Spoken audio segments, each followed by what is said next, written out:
साथियों, आज का दिन मेरे लिए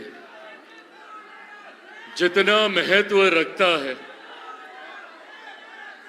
उसके महत्व में आज और ज्यादा वृद्धि हुई है, क्योंकि आज का दिन मेरे लिए, मेरी परिवार के लिए, मेरी पार्टी के लिए जितना महत्वपूर्ण दिन है। और आज का ये दिन मैं मेरे नेता, मेरे पिता आदरणीय रामविलास पासवान जी की यादों को संजोते हुए आज आप सबके साथ मुझे ये दिन बिताने का मौका मिला है। ये मेरे लिए हर्ष की बात है, ये मेरे लिए गर्व की बात है। साथियों, यकीनन आज का दिन जहां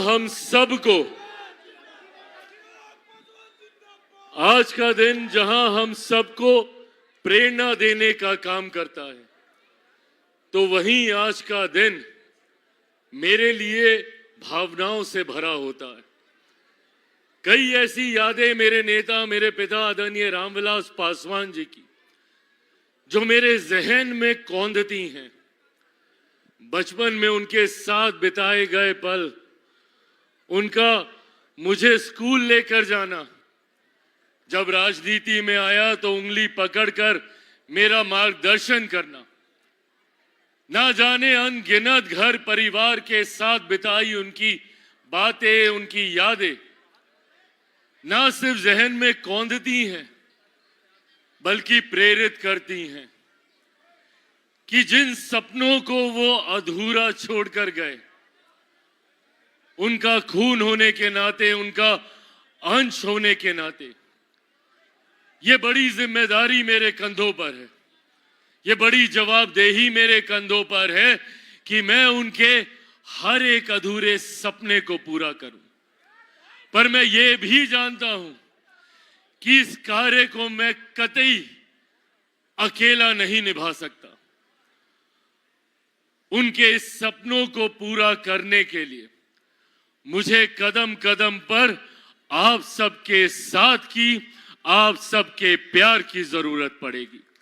और आज यही प्यार, यही साथ, यही आशीर्वाद मांगने आज यहां आप लोगों के बीच आया हूं। मेरे नेता का एक अटूट रिश्ता उत्तर प्रदेश की जनता के साथ रहा। उन्होंने हर समय यह प्रयास किया कि पार्टी के संगठन के माध्यम से कैसे आप लोगों के बीच अपनी पहुंच का विस्तार किया जा सके, कैसे आप सबके सुख दुख का भागीदारी बना जा सके, कैसे आप सबके हर महत्वपूर्ण लम्हे में मजबूती के साथ आपके साथ खड़ा रहा जा सके। उनसे जितना बन पाया उन्होंने करने का प्रयास किया। पर मैं जानता हूं कि उनके इस सपने को पूरा करने के लिए अभी एक लंबा सफर हम लोगों को तय करना बाकी है। और आज उसी सोच के साथ मेरे जीवन के सबसे महत्वपूर्ण दिन पर, मेरे नेता के जन्म दिवस पर आज यहां आप सबके बीच आप सबका आशीर्वाद लेने आया हूं, ताकि मैं आपके आशीर्वाद से मेरे नेता आदरणीय रामविलास पासवान जी के ना सिर्फ अधूरे सपनों को पूरा कर सकूं, बल्कि एक ऐसे समाज का निर्माण की हम लोग शुरुआत कर सके जिसकी कल्पना मेरे नेता ने की थी, जहां पर हर किसी को एक समान भागीदारी का मौका मिले, एक समान सम्मान मिले, एक समान अवसर मिले आगे बढ़ने का। आज उस समाज के निर्माण की सोच के साथ मेरे नेता के जयंती दिवस पर उनके विचारों, उनके सिद्धांतों को आगे लेकर चलने के संकल्प के साथ आया हूं। साथियों, रामविलास पासवान एक व्यक्ति का नाम नहीं था। हर वो व्यक्ति जिसने मेरे नेता को जाना, उन्हें करीब से समझा, उनके विचारों को पहचाना, वो व्यक्ति मानेगा कि रामविलास पासवान जी का पूरा जीवन विचारों से भरा हुआ था, सिद्धांतों से भरा हुआ था। उन्होंने कभी अपने विचारों, अपने सिद्धांतों से उन्होंने कभी कोई समझौता नहीं किया। एक ऐसे व्यक्ति जिन्होंने देश में 6 प्रधानमंत्री के साथ जिनको काम करने का सौभाग्य मिला, जो 9 बार जीतकर भारत के संसद में जिन्होंने पहुंचने का काम किया, जिन्होंने 2 बार राज्यसभा जाने का काम किया और जिनका नाम आज Guinness book of world record में दर्ज इसलिए है क्योंकि सबसे ज्यादा मार्जिन से उन्होंने जीत हासिल करने का काम किया। यह कहने सुनने में आसान लगता होगा, पर यह मार्जिन जीत का दर्शाता है कि देश की कितनी बड़ी आबादी का विश्वास हमारे नेता पर रहा और उन्होंने हर कदम पर उनके विश्वास पर खरा उतरने का उन्होंने काम किया। मेरे नेता के जीवन को अगर कोई देखे तो समझेगा कि समाज के हर वर्ग के लिए उन्होंने संघर्ष करने का काम किया, हर वर्ग की आवाज बनने का काम किया।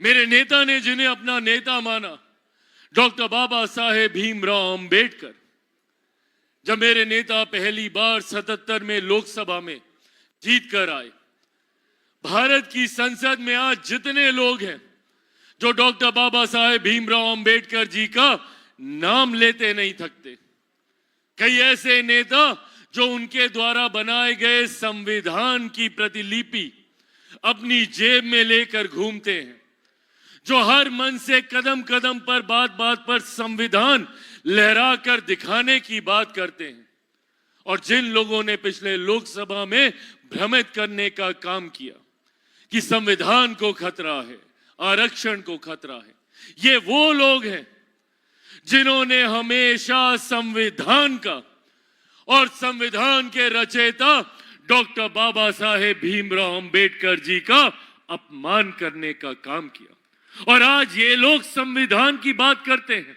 ये लोग बाबा साहेब की बात करते हैं। मैं कांग्रेस और उनके सहयोगी दल का जिक्र कर रहा हूं, जिनको आज बाबा साहेब का नाम याद आता है, जिनको आज संविधान की चिंता होती है, तो पूछिए इनसे कि क्यों नहीं बाबा साहेब की एक तस्वीर, उनकी एक प्रतिमा भारत की संसद में आजादी के लगभग 3.5 दशक के बाद भी इन लोगों ने लगाना जरूरी नहीं समझा।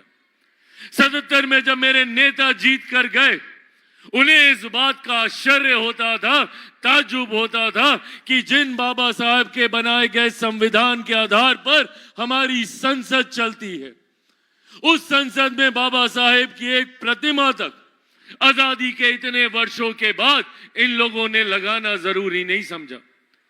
बल्कि एक ही दल नहीं, एक ही परिवार के 3 नेताओं की तस्वीरें वहां के सेंट्रल हॉल में लगाने का इन लोगों ने काम किया। और ये लोग बात करेंगे बाबा साहेब को सम्मान देने की। बाबा साहेब को सही मायनों में अगर किसी ने सम्मान देने का काम किया तो वो हमारे नेता आदरणीय रामविलास पासवान जी के द्वारा किया गया। 89 में वीपी सिंह जी की सरकार में जब वो पहली बार श्रम एवं कल्याण मंत्री बने, तो उन्होंने सबसे पहला काम किया कि उन्होंने संसद के सेंट्रल हॉल में सबसे महत्वपूर्ण जगह पर डॉक्टर बाबा साहेब भीमराव अंबेडकर जी का तैल चित्र लगवाने का काम किया। आज जब हम लोग गर्व से बोलते हैं भारत रत्न डॉक्टर बाबा साहेब भीमराव अंबेडकर, उनको भारत रत्न की उपाधि से सम्मानित करने का काम हमारे नेता आदरणीय रामविलास पासवान जी के द्वारा किया गया। उनके जन्म दिवस पर छुट्टी की घोषणा हमारे नेता के द्वारा की गई। और आज ये कांग्रेस, सपा, इनके सहयोगी दल, ये लोग बात करते हैं संविधान की, ये लोग बात करते हैं बाबा साहेब के सम्मान की, जिन्होंने कदम कदम पर बाबा साहेब को अपमानित करने का काम किया, निरंतरता में उनको चुनाव हरवाने का काम किया। ये वो लोग हैं जिन्होंने कभी समाज के किसी भी गरीब वर्ग से आने वाले व्यक्ति को सम्मान देने का काम नहीं किया। वहीं दूसरी तरफ हमारे नेता ने अगड़ी जाति हो, पिछड़ी जाति हो, किसी भी वर्ग से आने वाले, किसी भी धर्म से आने वाले, किसी भी समुदाय से आने वाले व्यक्ति को मुख्य धारा के साथ जोड़ने के लिए अपना पूरा जीवन उन्होंने व्यतीत करने का काम किया। पिछड़े वर्ग को सम्मान देने के लिए मंडल कमीशन लागू करवाने का काम किया, नौ बुद्धों को आरक्षण देने का उन्होंने काम किया, और तो और ऊंची जाति से जो गरीब लोग आते हैं उनको मुख्य धारा के साथ जोड़ने के लिए आरक्षण की मांग अगर सबसे पहले किसी के द्वारा की गई तो वो भी हमारे नेता आदरणीय रामविलास पासवान जी थे। समाज के हर वर्ग के लिए, भले वो किसी भी मंत्रालय में हो, किसी भी पद, किसी भी जिम्मेदारी को निभा रहे, उन्होंने हमेशा प्रयास किया कि कैसे ज्यादा से ज्यादा गरीबों को उनके मंत्रालय के माध्यम से सुविधा मिले।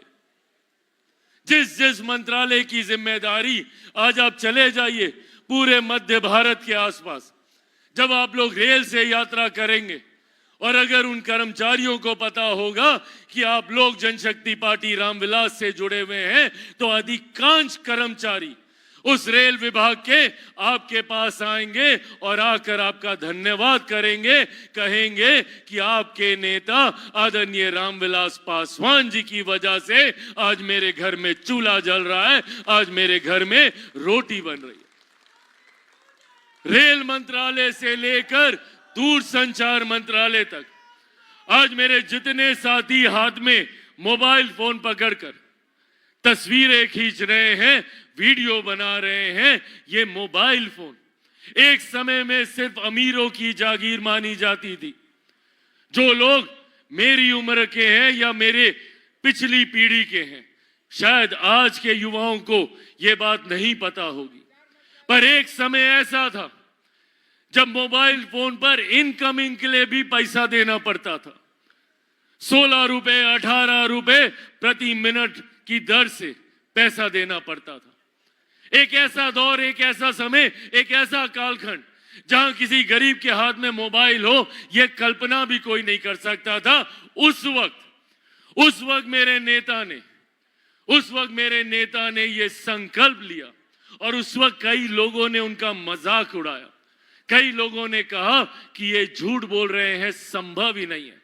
उस वक्त मेरे नेता ने कहा था कि मैं एक दिन ऐसा लेकर आऊंगा जब ये मोबाइल फोन बैंगन के भाव बिकेगा, हर रिक्शा वाला, हर ठेला वाला के हाथ में मोबाइल फोन होगा। उस वक्त जो लोग उनका मजाक उड़ाते थे, आज वही लोग देख रहे हैं कि उनका संकल्प कैसे जमीन पर उतरा। क्यों? क्योंकि मेरे नेता में वो इच्छा शक्ति थी। ना वो कभी किसी से डरे, ना उन्होंने कभी किसी के साथ समझौता किया। सिर्फ अपने सिद्धांतों, अपने विचारों को लेकर उन्होंने आगे बढ़ने का काम किया। आज जब हम लोग देश की एक बड़ी आबादी के लिए मुफ्त राशन की हम लोग बात करते हैं, जब हम लोग देखते हैं कि हर गरीब परिवार के घर में मुफ्त अनाज पहुंच रहा है, किसकी सोच थी ये? जब कोविड का काल चल रहा था, जब देश ही नहीं दुनिया इस महामारी से गुजर रही थी, उस वक्त मेरे नेता को वो तस्वीरें विचलित करती थी, क्योंकि उस वक्त लॉकडाउन लगा हुआ था। मैं खुद उनके साथ घर पे 24 घंटे रहता था। मैंने देखा किस तरीके से उन्हें ये तस्वीरें विचलित करती हैं, जब उन्होंने देखा कि हमारे यूपी बिहार के लोग हजारों किलोमीटर की पैदल यात्रा कर अपने गांव आने के लिए मजबूर हैं। उस वक्त उनको इस बात की चिंता होती थी कि इन्हें 2 वक्त की रोटी कैसे मिलेगी, इनको राशन कैसे मिलेगा। खाद्य विभाग की जिम्मेदारी होने के नाते उन्होंने इस जिम्मेदारी को अपने कंधे पर लेना जरूरी समझा। निरंतरता में प्रधानमंत्री आदरणीय नरेंद्र मोदी जी से संवाद साधकर उन्होंने सुनिश्चित किया कि एक ऐसी योजना का निर्माण किया जाए जो ऐसे महामारी के समय में कम से कम 2 वक्त की रोटी राशन की जिम्मेदारी पूरी करे, हर गरीब परिवार को राशन मिले। और आज ये उनकी देन है, ये उनकी सोच है कि आज उनके जाने के लगभग 6 साल के बाद भी उनके द्वारा बनाई गई योजना प्रधानमंत्री गरीब जन कल्याण योजना के तहत देश में 80 करोड़ लोगों को मुफ्त में अनाज दिया जा रहा है। ये देन, ये सोच हमारे नेता आदरणीय रामविलास पासवान जी की रही। साथियों, ये तमाम बातें आज आप सबके साथ साझा सिर्फ इस लक्ष्य, इस उद्देश्य के साथ कर रहा हूं ताकि हम लोगों के माध्यम से ये बातें घर घर तक पहुंचना जरूरी है। लोगों को ये जानना जरूरी है कि हम जिन नेता के आदर्शों पे चलने की बात करते हैं उन नेता के विचार क्या थे।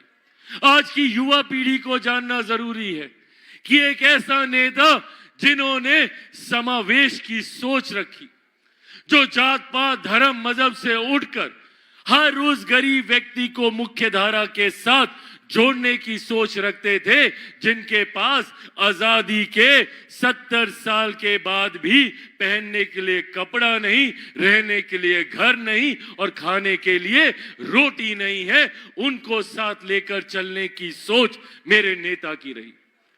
और आज उनके जाने के बाद उनके इस सपने को, उनके संकल्प को पूरा करने की सोच के साथ मैं आगे बढ़ने का काम कर रहा हूं। मैं, मेरी पार्टी लोक जनशक्ति पार्टी रामविलास और मेरी पार्टी का हर एक नेता, हर एक कार्यकर्ता निरंतरता में इस बात के लिए प्रयासरत रहता है कि कैसे समाज के हर वर्ग को हम लोग साथ लेकर चले और खास तौर पर समाज के ऐसे वर्ग को जिसके बारे में आज भी लोगों को भ्रमित करने का काम किया जाता है। हमारे समाज के अनुसूचित जाति से आने वाले लोग जिनको आज भी, जिनके साथ भेदभाव का प्रयास किया जाता है, जिनके साथ, जिनको भ्रमित कर बंटवारे की राजनीति को साधने की सोच रखी जाती है। और इसी सोच के साथ पूरा लोकसभा का चुनाव इन लोगों ने जनता को भ्रमित करने का काम किया। बिहार में इस जिम्मेदारी को मजबूती से निभाते हुए मैंने प्रयास किया कि ये भ्रम हम लोगों के बीच ना फैले। और आज एक बार फिर से यहां आप सबके बीच मौजूद होकर एक बार फिर से आप लोगों को ये विश्वास दिला के जाना चाहता हूं कि जो लोग बात बात पर आरक्षण और संविधान को समाप्त करने की बात करते हैं, वो लोग कान खोलकर सुन ले कि जब तक चिराग पासवान जिंदा है, ना आरक्षण को कोई खतरा है, ना संविधान को कोई खतरा है। खतरा है तो इन लोगों के मंसूबों को खतरा है, जो समाज में बंटवारे की राजनीति कर भाई को भाई से लड़वा कर अपनी राजनीतिक रोटियां सेकने की सोच रखते हैं, उनकी राजनीति को खतरा है। जो हमारी विरासत को मिटा देना चाहते हैं, जो चाहते नहीं कि महाराजा सुहेलदेव को हम लोग महाराजा के तौर पर याद कर हम लोग गर्व से आगे बढ़ने का काम करें, जो उनकी विरासत को समाप्त करना चाहते हैं, खतरा उनकी राजनीति को है। खतरा उनकी राजनीति को है जो कंस बासी जी के महल को, जो हमारे लिए गौरव की बात है, हमारे लिए सम्मान की बात है, और सिर्फ हमारे लिए नहीं, पूरे उत्तर प्रदेश के लिए, पूरे भारत देश के लिए वो गर्व सम्मान की बात है। वो उस विरासत को जो लोग मिटाना चाहते हैं, ये उनकी राजनीति के लिए खतरे की बात है। साथियों, आज पुनः हम लोग को इस संकल्प को लेकर चलना है कि ना हम लोग हमारी विरासत पर कोई आंच आने देंगे, ना हमारे बच्चों के भविष्य पे कोई आंच आने देंगे। हम लोग अपनी विरासत को उतनी ही मजबूती से संजोते हुए, उस पर गर्व करते हुए, हम लोग अपने भविष्य को, हमारी आने वाली पीढ़ी को विकास की राह पर आगे लेकर जाएंगे, जहां जात पात धर्म मजहब से उठकर सही मायनों में हर गरीब परिवार के बच्चे को बेहतर शिक्षा, बेहतर रोजगार के अवसर मिले, उस दिशा में हम लोगों को आगे बढ़ने की जरूरत है। जहां समाज में किसी तरीके का कोई भेदभाव या बंटवारा नहीं हो। पर जब मैं ये बात कहूंगा तो सपा कांग्रेस जैसे लोग, जिन्होंने पूरा जीवन बांटो और शासन करो की सोच पर बिताया, जिनकी नीति ही ये रही कि भाई को भाई से लड़वाएं, एक दूसरे के भीतर मतभेद पैदा करें, हम लोग जातीयता में उलझे रहें, हम लोग सांप्रदायिकता में उलझे रहें और ये अपनी रोटियां सेकते रहें, ताकि कोई इनसे ना पूछे कि हमारे बच्चों के भविष्य का क्या होगा, रोजगार कौन देगा, बेहतर शिक्षा कौन देगा, विधि व्यवस्था को कौन बनाएगा। इन लोगों से कोई सवाल ना किया जाए। इसीलिए लंबे समय तक कांग्रेस ने केंद्र में, यहां उत्तर प्रदेश में भी कांग्रेस सपा जैसी पार्टियों ने निरंतरता में हम लोगों के साथ विश्वासघात करने का काम किया। चुनाव के वक्त बड़ी बड़ी बातें कर कर हमसे हमारा वोट तो मांगने का काम किया, पर बदले में जब हम लोगों को हमारे भविष्य के संरक्षण के लिए अपनी जिम्मेदारियां निभाने की बात आई तो इन लोगों ने पीठ दिखाकर भागने का काम किया। ऐसे लोगों की जिम्मेदारी और जवाबदेही करने का समय है ये। चिराग पासवान जिंदाबाद। ऐसे लोगों की जवाबदेही को तय करने का समय है। और इसीलिए साथियों, आज यहां आप लोग के बीच आया हूं। मैं यहां आप लोगों से झूठे वादे करने नहीं, आपका साथ निभाने आया हूं। सुख दुख में आपके साथ खड़े होने आया। चिराग पासवान, चिराग पासवान, महाराजा कंस पासी अमर रहे, महाराजा कंस पासी अमर रहे। साथियों, जरूरत है अब हमें एकजुट होकर, एक साथ मिलकर मेरे नेता आदरणीय रामविलास पासवान जी की उस सोच वाले समाज का निर्माण करने की, जहां हम सब एक बराबर एक साथ मिलकर विकास की राह पर आगे बढ़ने का काम करें। हमारी पिछली पीढ़ी ने संघर्ष किया, बहुत संघर्ष किया। मैंने खुद मेरे नेता आदरणीय रामविलास पासवान जी को देखा, किस तरीके से उन्होंने पूरा जीवन संघर्ष करते हुए, लड़ते हुए बिता दिया, ताकि मैं, उनकी अगली पीढ़ी, हमारी आने वाली पीढ़ी एक बेहतर जिंदगी जी सके। स्वर्गीय रामविलास पासवान अमर रहे, स्वर्गीय रामविलास पासवान जी अमर रहे। पर अब ये जिम्मेदारी हमारे कंधों पर है। हमें अपने आने वाली पीढ़ी के लिए आज संघर्ष करना होगा। हमें अपनी नींद खोनी होगी, हमें अपना आराम खोना होगा, ताकि हम हमारी आने वाली पीढ़ी को एक ऐसा उत्तर प्रदेश, एक ऐसा भारत देके जा सके जहां पे जात पात धर्म मजहब से उठकर हर किसी को बराबरी का अवसर मिले, हर किसी को बराबरी का मौका मिले। उसके लिए हमें आज जागना होगा। और यही आह्वान करने आया कि जिस सोच के साथ मैं निकला हूं, अकेला चिराग पासवान उस लक्ष्य को पूरा नहीं कर सकता। मुझे जरूरत है आप सबके साथ की, आप सबके सहयोग की। देंगे मेरा साथ? ऐसे नहीं, हर एक व्यक्ति को खुद चिराग पासवान बनकर गांव-गांव जाना होगा, घर घर जाना होगा और विकास की सोच को हर व्यक्ति के मन में डालना होगा। उसके लिए आपको खुद चिराग पासवान बनना होगा। बनेंगे चिराग पासवान? ऐसे नहीं, दोनों हाथ उठाकर वादा कीजिए, बनेंगे चिराग पासवान। बनेंगे चिराग पासवान, बनेंगे चिराग पासवान, बनेंगे चिराग पासवान। साथियों, बस ये मेरा साथ दीजिए, बदले में आपके बच्चों के विकसित भविष्य की जिम्मेदारी मैं अपने कंधों पर लेकर चलूंगा। ये वादा आप लोगों से करके जाता हूं। एक बार चिराग पासवान जिंदाबाद, चिराग पासवान जिंदाबाद, जिंदाबाद जिंदाबाद। साथियों, एक बार फिर मैं आप सबका यहाँ पे हृदय की गहराइयों से आभार प्रकट करता हूं कि आप सब ने इतनी ताकत, इतनी ऊर्जा और इतने प्यार से मेरे नेता, मेरे पिता आदरणीय रामविलास पासवान जी के जयंती दिवस को मेरे लिए, मेरे परिवार के लिए और ज्यादा खूबसूरत और ज्यादा महत्वपूर्ण बनाया। मैं हृदय की गहराइयों से आप सबका आभार प्रकट करता हूं, पर साथ ही में मैं हमारे उत्तर प्रदेश के हमारे प्रभारी, जमुई से हमारे सांसद आदरणीय अरुण भारती जी का भी विशेष तौर पे धन्यवाद करता हूं कि उन्होंने इस कार्यक्रम को इतनी सफलता पूर्वक आयोजित करने का काम किया।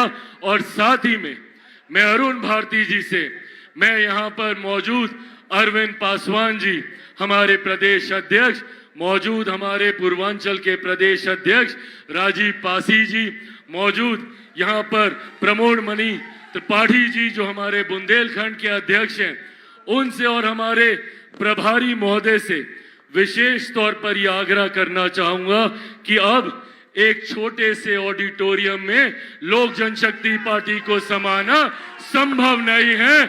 अब अगला कार्यक्रम खुले मैदान में होना चाहिए, बड़े मैदान में होना चाहिए।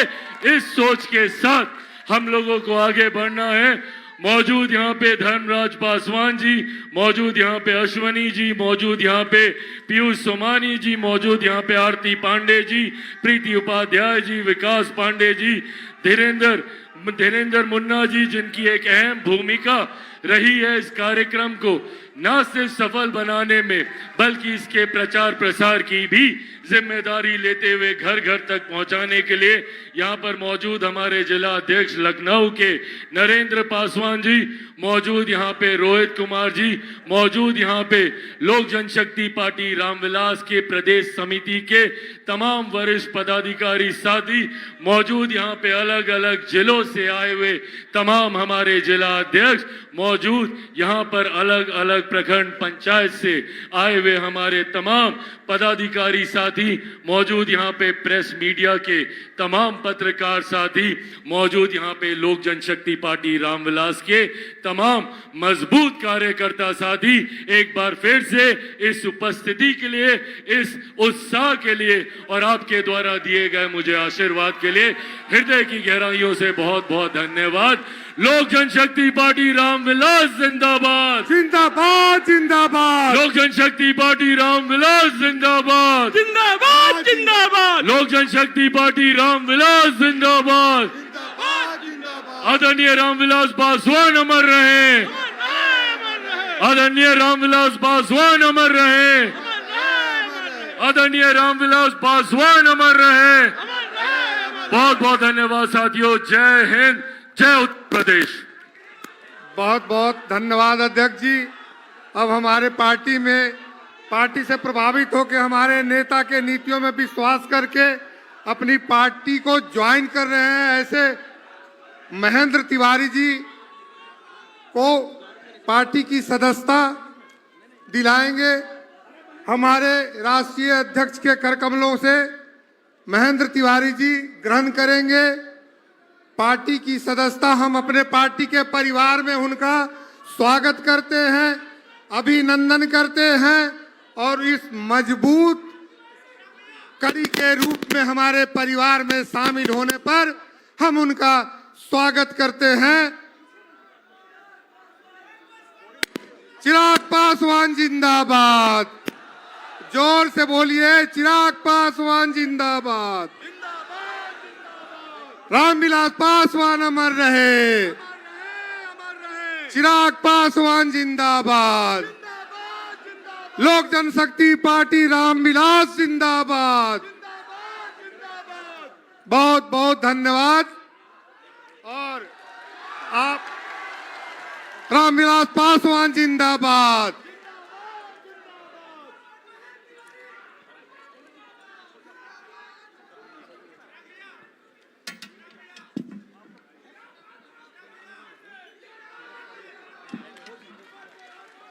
एक बार स्वागत करिए, अपने परिवार में नए सदस्य के रूप में आए हैं।